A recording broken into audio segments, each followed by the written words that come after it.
ఓం సాయిరామ్. సమర్థ సద్గురు సాయినాథ్ మహారాజ్ కీ జై. ముందుగా మన సాయి కుటుంబ సభ్యులందరికీ నమస్కారం అండి. అందరూ కూడా సుఖంగా సంతోషంగా బాగుండాలని మనస్ఫూర్తిగా కోరుకుంటూ ఈరోజు వీడియో మొదలు పెడుతున్నాను.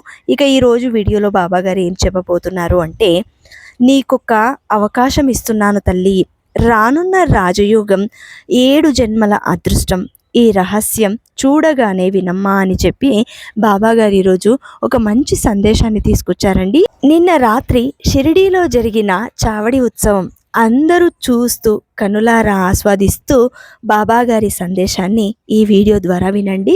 బాబాగారు ఏం చెప్పాలి అనుకుంటున్నారో, బాబాగారి ఆంతర్యం ఏంటో తెలుసుకోవాలంటే మన జీవితంలో రాబోయే రాజయోగం 7 జన్మల అదృష్టం అని బాబాగారు అంటున్నారు అంటే ఖచ్చితంగా ఇది మన జీవితానికి ఉపయోగకరమైనటువంటి సందేశం అనే చెప్పాలి. మరి బాబాగారు ఏం చెప్పాలి అనుకుంటున్నారో తెలుసుకోవాలంటే ఈ చిన్న కథని ఇప్పుడు మనం వినాల్సిందే. అనగనగా ఒక నైమిక అరణ్యం. ఆ అరణ్యంలో శంబాల అనే ఒక రాక్షసుడు ఉండేవాడు. అతనికి కోరిన రూపం ధరించే ఒక విలువైన మంత్రశక్తి ఉంది. అయితే అప్పటికే అతను 1000 సంవత్సరాలు భూమిపై జీవించిన అతనికి ఆ రాక్షస జీవితంపై విరక్తి పుట్టి చనిపోవాలి అనుకుంటాడు. కానీ ఎలా చావాలో అతనికి అర్థం కాదు. అప్పుడు ఆ రాక్షసుడు మనసులో ఇలా అనుకుంటాడు, అబ్బా, ఎంతకాలం ఇలా రాక్షస జీవితాన్ని గడపాలి? నాతో ఉన్న వారంతా చనిపోయారు. ఇక నాకు ఆ కుటుంబంలో స్నేహితులు, మనుషులు, నా అన్నవారు ఎవరూ లేరు. అసలు నా బ్రతుక్కి అర్థమే లేదు. అందుకే ఇక నేను ఎంత త్వరగా చనిపోతే అంత మంచిది. కానీ ఎలా చనిపోవాలి అని శంబాల ఆలోచిస్తూ ఉంటాడు. అయితే మనుషుల్లాగా మామూలంగా చనిపోవడానికి అతని దేహం చిన్నదేమీ కాదు, ఒక కొండంత ఆకారంలో ఉంటుంది. దాంతో తనలో తాను ఇలా అనుకుంటాడు, ఎంత ఆలోచించినా ఎలా చావాలో నాకు అర్థం కావడం లేదు. అదిగో ఆ ఎత్తైన కొండ మీద నుండి చనిపోదామంటే ఆ కొండపై నుండి కిందకి దూకడానికి నాకు ఒక్క అడుగు చాలు. కాబట్టి దానివల్ల నాకు ప్రయోజనమేమీ లేదు. ఇక సముద్రంలో పడి చస్తామనుకుంటే ఈ సముద్రం లోతు కూడా నా మోకాలి లోతు వరకు కూడా రాదు. పోనీ నాకు ఎలాగో ఏ రూపంలోకైనా మారే శక్తి ఉంది కాబట్టి ఏదో ఒక మనిషి రూపంలోకి మారి వారిలాగా ఆత్మహత్య చేసుకొని చనిపోదాము అనుకుంటే ఆ రూపంలో చావడానికి ప్రయత్నించిన నిమిషం ఆ ప్రమాద పరిస్థితుల్లో నా అసలు రూపం నాకు వచ్చేస్తుంది. మరి ఇక నేను ఎలా చావాలి అంటూ చాలా దీర్ఘంగా ఆలోచిస్తూ ఉంటాడు శంబాల. అయితే అతను ఎంత ఆలోచించినా చనిపోవడానికి మార్గం అయితే దొరకదు. ఇలా ఉండగా ఒకసారి ఆ అడవిలోకి మహా తేజస్సు అయిన హిమాలయాల్లో తపస్సు చేసిన ఋషి వస్తాడు. ఆయన తేజస్సు చూసి ఈ శంబాల ఇలా అనుకుంటాడు, ఈ ఋషి ఎవరో కానీ ఆయనలోని తేజస్సును చూస్తుంటే తప్పకుండా నా సమస్యకు పరిష్కారం చెప్పగలడు అనుకుంటున్నాను.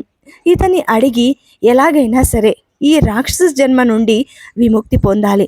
కాకపోతే ఇప్పుడు ఇంత పెద్ద దేహంతో ఆయన ముందరకు వెళితే బహుశా ఆయన నాకు సహాయం చేయకపోవచ్చు. కాబట్టి మనిషి రూపం ధరించి ఆయన వద్దకు వెళతాను అని వెంటనే శంబాల తన రాక్షస రూపం నుండి మనిషి రూపంలోకి మారిపోయి ఆ ఋషి ముందరకు వెళ్ళి ఆయన దగ్గర ఇలా అడుగుతాడు, అయ్యా, నేనొక భయంకరమైన రాక్షసుడిని. నా పేరు శంబాల. ఎంతో కాలం నుండి నాకు ఒక సమస్య వేధిస్తుంది. దానికోసమే మీ వద్దకు వచ్చాను అని తనను తాను పరిచయం చేసుకుంటాడు. అయితే తన రాక్షసుడు అని చెప్పినా కూడా ఆ ఋషి మాత్రం ఏమాత్రం భయపడకుండా చాలా ప్రశాంతంగా ఇలా అడుగుతాడు, చెప్పు నాయనా, నాతో ఏం పనుంది? నాకు చేతనైనంత సహాయం నీకు అందిస్తాను అని చెప్పడంతో ఆ రాక్షసుడు తన సమస్యని మొత్తం చెప్పుకొని తాను ఇక బ్రతకలేనని, తాను చనిపోవడానికి ఒక మార్గం చూపించమని అడుగుతాడు. అప్పుడు ఋషి కొంతసేపు ఆలోచించి ఇలా అంటాడు, నాయనా, నీ సమస్య నాకు అర్థమైంది. నువ్వు చనిపోవాలి అనుకోవడంలో ఒక అర్థం ఉంది. ఎందుకంటే ఇవి రాక్షసులకు రోజులు కావు. మీ రాక్షస జన్మలో సుఖం లేదు. నువ్వు నీ జీవితం చాలించాలి అనుకోవడం మంచిదే. కానీ నీకు ఇంకా చాలా ఆయుష్ ఉంది. నువ్వు ఇప్పటికిప్పుడు బలవంతంగా చనిపోతే నీకు మిగిలిన ఆయుష్ వల్ల మరలా నువ్వు మరో జన్మ ఎత్తాల్సి ఉంటుంది. మరో జన్మ అమ్మో నా వల్ల కాదు స్వామి, నాకు మోక్షం దొరికే అవకాశం లేదంటారా? నీ కర్మఫలం పూర్తి అయ్యే వరకు నువ్వు మళ్ళీ జన్మించాల్సి వస్తుంది. కాబట్టి ఉంటే ఈ రాక్షసుడిగానే మిగిలిన నీ ఆయుర్దాన్ని పూర్తి చేసుకో, లేకపోతే చనిపోయి మరో జీవిగా జీవించాల్సి ఉంటుంది. అమ్మో, ఇక నేను రాక్షసుడిగా జీవించలేను స్వామి, మరో జన్మ ఎత్తడమే మేలు అనిపిస్తోంది. సరే అయితే నీకు ఏ జన్మ కావాలో కోరుకో నాయనా, నీకు ఈ రాక్షస జన్మ నుండి విముక్తి కలిగిస్తాను అని ఆ ఋషి అనగానే శంబాలాకు ఏ జన్మ కోరుకోవాలో అర్థం కాక ఆ ఋషిని ఇలా అడుగుతాడు. స్వామి, ఈ జన్మ నుండి నాకు విముక్తి పొందాలి అని ఉంది, కానీ మళ్ళీ ఏ జన్మ ధరించాలో అర్థం కాకుండా ఉంది, తేల్చుకోలేకపోతున్నాను. ఈ విషయంలో మీరే నాకు సహాయం చేయాలి అని అడగడంతో ఆ ఋషి ఒక చిన్న నవ్వు నవ్వి రాక్షసుడితో ఇలా అంటాడు. సరే అయితే ఈ భూమండలంలో అన్ని జన్మలలోకి ఉత్తమమైనది మానవ జన్మ, నువ్వు అదే కోరుకో, మిగిలిన ఆయుష్ని మానవ జన్మగా పరిపూర్ణం చేసుకో అని శంబాలాతో అంటాడు. అది విన్న శంబాల మానవ జన్మ అని అనగానే కొంత తటపటాయించి ఋషితో మళ్ళీ ఇలా అంటాడు. స్వామి, మీరన్నట్టు ఆ మానవ జన్మ ఎత్తడానికి నాకు ఎటువంటి అభ్యంతరము లేదు. అయితే అంతకంటే ముందు అసలు ఈ మానవులు ఎలా ఉన్నారో ఆ మానవ రూపంలోనే ఉండి తెలుసుకోవాలి అనుకుంటున్నాను. సరే నాయనా, నీ ముచ్చట నేనెందుకు కాదనాలి, అలాగే కానివ్వు. మానవుల మధ్య కొంతకాలం జీవించి మళ్ళీ నా దగ్గరకు రా అని చెప్పడంతో శంబాల అక్కడి నుండి బయలుదేరి ఒక నగరానికి వెళ్ళి మానవ రూపాన్ని ధరించి మానవుల మధ్య తిరుగుతాడు. అక్కడ ఒక ఇంట్లో ఉండి మనుషులను గమనిస్తూ ఉంటాడు. ఆ మనుషులు నీతి నియమాల పాటిస్తూ ఎంతో హాయిగా జీవిస్తున్నట్టు అతనికి అనిపిస్తుంది. దాంతో ఇలా అనుకుంటాడు, నిజమే, ఈ మనుషులందరూ ఎంతో సౌమ్యంగా సమాజం కోసం తన కుటుంబంతో కలిసి చాలా ఆనందంగా జీవిస్తున్నారు. నేను ఈ రాక్షస జన్మని విడిచి వీరిలా జీవిస్తే బాగుంటుందేమో అని అనుకుంటూ ఉండగా ఆ నగరానికి రంగస్వామి అనే ఆ నగర రక్షకుడు వస్తాడు. అతను చూడటానికి చాలా గంభీరంగా ఉండటం, అతని చుట్టూ ఉన్నవారు అతన్ని గౌరవిస్తూ ఉండటంతో అతని గురించి తెలుసుకోవాలని శంబాల తన ప్రక్కన ఉన్న వ్యక్తిని ఇలా అడుగుతాడు. ఎవరు ఆ వ్యక్తి, ఎందుకు అతన్ని అంతలా గౌరవిస్తున్నారు? ఓహో అతనా, అతని గురించి మీకు తెలియదా? అతను ఈ నగరానికి రక్షకుడు, రంగస్వామి, యోధుడు, వీరుడు. అతను ఏ నగరంలో ఉన్నంత వరకు ఎవరికైనా ఏ ఆటంకము రాదు. ఈ నగరంలో ఉన్నంత వరకు మాకు కూడా ఎలాంటి ప్రమాదము ఉండదని మా నగరవాసులకు గట్టిగా నమ్మకం. అందుకే అతనంటే అందరికీ అంత గౌరవం అని చెప్పడంతో రంగస్వామి ప్రతాపం ఎటువంటిదో తెలుసుకోవాలని ఒకసారి శంబాల అతని వద్దకు వెడతాడు. అయ్యా, మీరేనా రంగస్వామి అంటే? మీరు గొప్ప యోధుడని వీరుడని అందరూ అంటున్నారు. అవునవును, నువ్వు నా గురించి తెలుసుకున్నది నిజమే. ఈ నగరాలలో ఏకైక యోధుడిని నేనే. నేను ఎక్కడ ఉన్నా అక్కడ సుభిక్షంగా ఉంటుంది ప్రాంతం. ఇక్కడ ఉన్నాను అని తెలిస్తే శత్రువులు గుండెల్లో ఫిరంగులు మోగుతాయి. ఇటువైపు కన్నెత్తి చూడ్డానికి కూడా భయపడతారు. అసలు నేనంటే ఎవరనుకున్నావు అంటూ రంగస్వామి తన శక్తి సామర్థ్యాలను గురించి అన్నీ శంబాల దగ్గర ఎన్నో ప్రగల్భాలు పలికి చివరకు అంతెందుకు, ఒకప్పుడు ఆ విక్రమార్కుడు ఇటువంటి వారు ఎందరో రాక్షసులను ధైర్యంగా ఎదిరించి చంపారని చెబుతూ ఉంటారు. కానీ దొరికితే మాత్రం ఎటువంటి రాక్షసుడినైనా చీల్చి చెండాడే గుణం నాలో కూడా ఉంది అని మరింత ప్రగల్భాలు పలికేసరికి శంబాలకు ఎక్కడలేని కోపం వచ్చి తనలో తాను ఇలా అనుకుంటాడు. నేనేదో సాధారణ వ్యక్తిలాగా వీళ్ళలో కలిసి బ్రతకాలని అనుకుంటే వీడేంటి రాక్షసులనే చంపాలి అనుకుంటున్నాడు? వీడు ఇంత మాట అన్న తర్వాత కూడా నేను ఇంకా ఇలా మనిషి రూపంలో ఉంటే అది నా రాక్షస జాతికి అవమానం. వీడి సంగతేంటో చెబుతాను అంటూ మానవ రూపంలో ఉన్న శంబాల ఒక్కసారిగా బ్రహ్మ రాక్షసుడిగా మారిపోయి ఆ రంగస్వామికి అసలు రూపం చూపిస్తాడు. అది చూసి నిలువున వణికిపోయి రంగస్వామి, అయ్యయ్యో నువ్వు రాక్షసుడివా? నీ గురించి నిజం తెలియక ఏదేదో మాట్లాడాను, నన్ను క్షమించెయ్యి, వదిలేయి. నేను మళ్ళీ నీకు కనబడను. అదేంటి? ఇప్పటి వరకు నాలాంటి రాక్షసుడు కనిపిస్తే ఏదో చీల్చి చెండాడుతాను అన్నావు కదా! మరి ఇంతలోనే ఏమైంది? నువ్వు మనసులో పెట్టుకోకు. ఏదో నా గురించి కొంచెం గొప్పగా చెప్పుకుందాం అనుకున్నాను. అది నిజం కాదు. నన్ను క్షమించండి అని వేడుకోవడంతో శంబాల వికృతంగా నవ్వి రంగస్వామితో ఇలా అంటాడు. సరే అయితే నువ్వు నా చుట్టూ 3 సార్లు ప్రదక్షిణ చేసి నా కాళ్లకు మొక్కితే నిన్ను ప్రాణాలతో వదిలిపెడతాను. మరొక మాట, ఇంకొకసారి ఇలా నీ గురించి నువ్వు గొప్పలు చెప్పుకోకు, లేదంటే నీ ప్రాణాలు తీస్తాను అని గర్జించడంతో ఆ రంగస్వామి వణికిపోతూ ఆ రాక్షసుడు చుట్టూ 3 ప్రదక్షిణలు చేసి కాళ్ల మీద పడతాడు. దాంతో శాంతించిన శంబాల సరే ఇక పో, మళ్ళీ నాకు ఎప్పుడు కనబడకు అని చెప్పడంతో రంగస్వామి అక్కడి నుండి పారిపోతాడు. ఇక ఈ సంగతితో మనుషుల ప్రతాపం ఏపాటిదో తెలుసుకున్న శంబాల ఈ మనుషుల ప్రతాపం గురించి నేను ఏదో ఊహించి వస్తే వీళ్ళేంటి ఇలా ఉన్నారు, సరే మరో 2 మనుషులను కూడా చూద్దాం, తర్వాత ఈ మనిషి జన్మ ఎత్తాలా వద్దా అని నిర్ణయించుకుంటాను అని శంబాల అక్కడి నుండి మాయమయ్యి ఆ నగరంలోని ఒక శ్రీమంతుడి ఇంటికి వెళతాడు. అతను అక్కడికి వెళ్ళేసరికి ఆ శ్రీమంతుడు పెళ్ళిళ్ళ పేరయ్యతో మాట్లాడుతూ ఉంటాడు. ఆ మాటలు చాటుగా వింటాడు శంబాల. పేరయ్య, నీకు తెలియనిదేముంది, నాకున్నది ఒక్కగానొక్క కూతురు. మంచి సంబంధం వస్తే పెళ్లి చేయాలి అనుకుంటున్నాను. ఏదైనా మంచి సంబంధం ఉంటే చెప్పండి. అయ్యా, నీ కూతురికి ఉన్న అందానికి ఎవరైనా సరే కళ్ళకద్దుకొని పెళ్లి చేసుకుంటారు. నాకొక్కరోజు సమయం ఇవ్వండి, నేను రేపు ఉదయమే ఒక మంచి సంబంధాన్ని తీసుకొస్తాను. ఇక నాకు సెలవిప్పించండి అయ్యా అని పేరయ్య వెళ్ళిపోతాడు. అయితే అప్పటి వరకు ఆ మాటలు విన్న శంబాల ఇలా అనుకుంటాడు. అసలు ఈ శ్రీమంతుడు నాలాంటి ఒక రాక్షసుడికి తన కూతుర్నిచ్చి పెళ్లి చేస్తాడా లేదా తెలుసుకుందామని వెంటనే ఒక అందమైన యువకుడి రూపంలో మారిపోయి ఆ శ్రీమంతుడి దగ్గరకు వెళ్ళి, అయ్యా, నన్ను పెళ్ళిళ్ళ పేరయ్య పంపించారు. మీ అమ్మాయి గురించి విన్నాను. మీకు ఇష్టమైతే మీ అమ్మాయిని పెళ్లాడుతాను అని అనడంతో ఆ శ్రీమంతుడు మాయారూపంలో ఉన్న శంబాలను అనేక ప్రశ్నలు వేసి అభ్యంతరాలు చెబుతాడు. లేదయ్యా, నీతో మాట్లాడిన తర్వాత ఎందుకో నువ్వు మా అమ్మాయికి సరైన జోడివి కాదు అనిపిస్తుంది. కాబట్టి నేను మా అమ్మాయిని ఇచ్చి పెళ్లి చేయలేను. నువ్వు ఇక్కడి నుండి వెళ్ళిపో అని అంటాడు.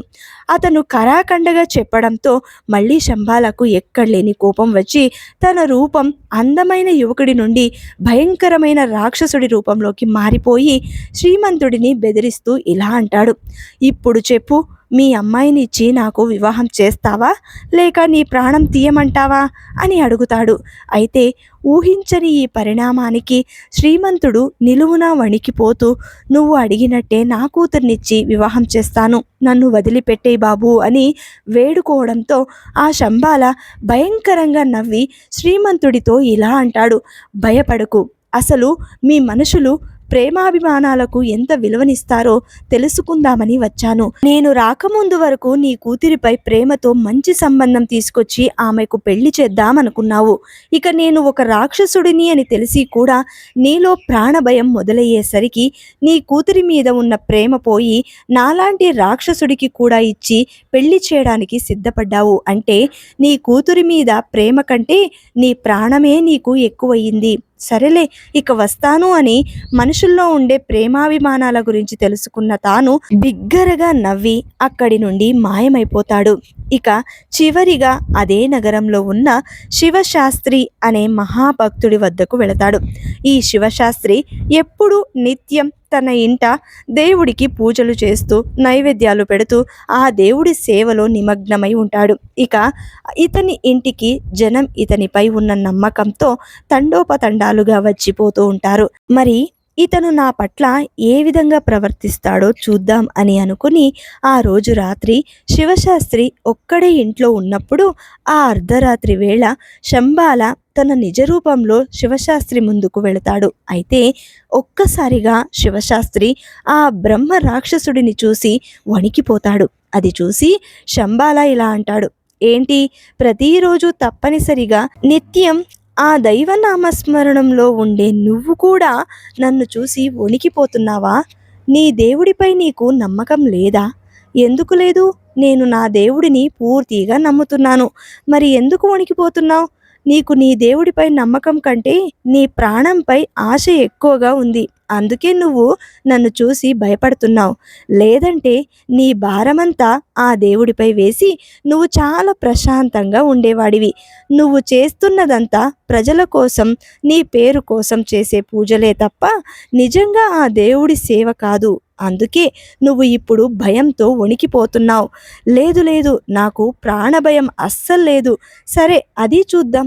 అయితే ఇప్పుడు నిన్ను నేను వదిలిపెట్టాలి అంటే నువ్వు నాకు జేజేలు కొట్టాలి, లేదా ఇప్పుడు నేను నీ ప్రాణాలను తీసుకుపోతాను అని చెప్పడంతో ఆ శివశాస్త్రి మరింత వణికిపోయి శంబాల చెప్పిన విధంగా చెప్పినట్టు చేస్తాడు. దాంతో శంబాల పెద్దగా నవ్వి అక్కడి నుండి మాయమైపోతాడు. అలా మనుషుల యొక్క భక్తి గురించి కూడా అతనికి అర్థమవుతుంది. ఇక తిన్నగా ఆ ఋషి వద్దకు చేరుకున్న శంబాల ఇలా అంటాడు, స్వామి, తమరు మానవ జన్మ ఉత్తమమైంది అన్నారు. కానీ మనం ఈ మనుషులు ఒట్టి అవకాశవాదులు.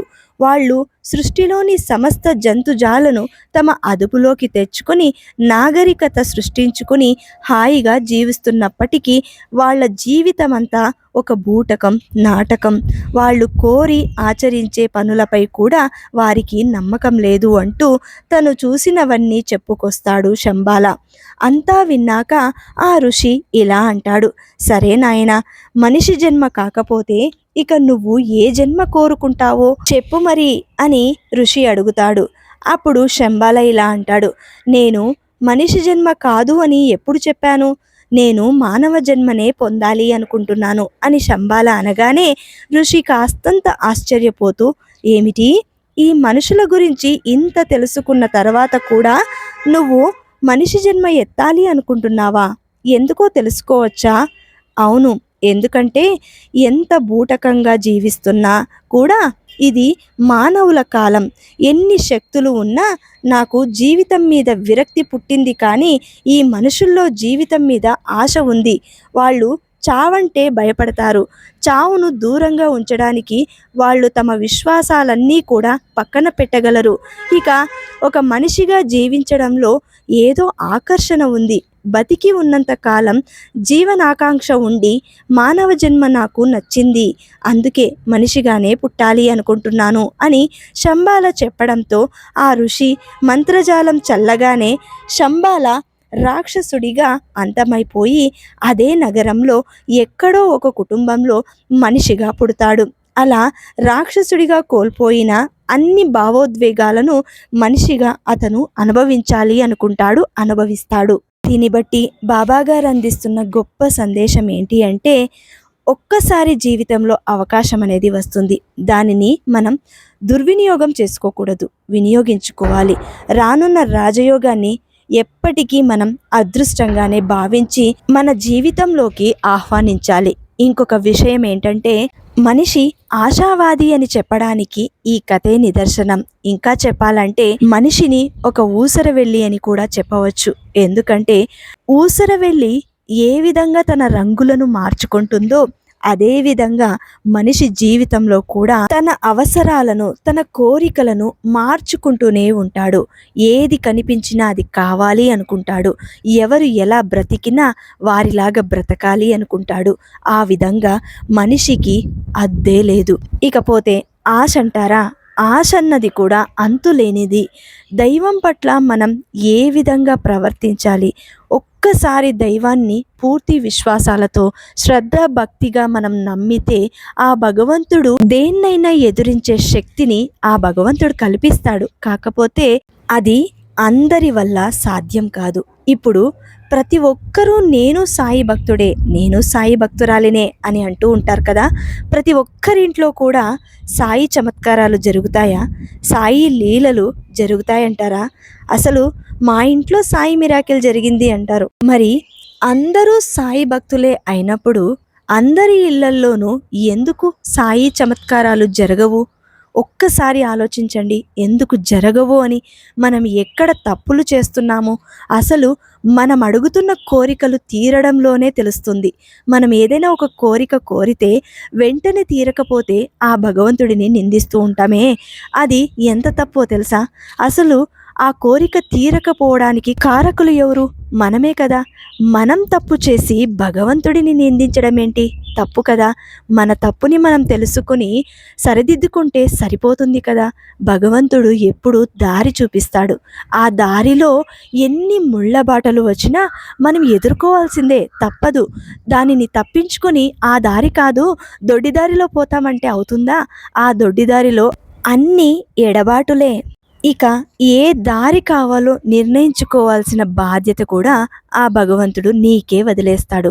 తర్వాత నీ ఇష్టం అంటారు. కాస్త ఆలోచించండి. బాబాగారు ఎప్పుడు మన తోడే ఉంటారు. నమ్మిన వారికి నమ్మినంత అండా అంటారు మన పెద్దలు. అవునా కాదా? మరి ఈరోజు బాబాగారు అందించిన ఇంత గొప్ప సందేశాన్ని అందరికీ అందేలాగా షేర్ చేయండి, లైక్ చేయండి. మళ్ళీ ఇంకొక మంచి వీడియోతోటి మీ ముందుంటాను. అంతవరకు సెలవు. సర్వేజన సుఖినో భవంతు. జై సాయిరామ్.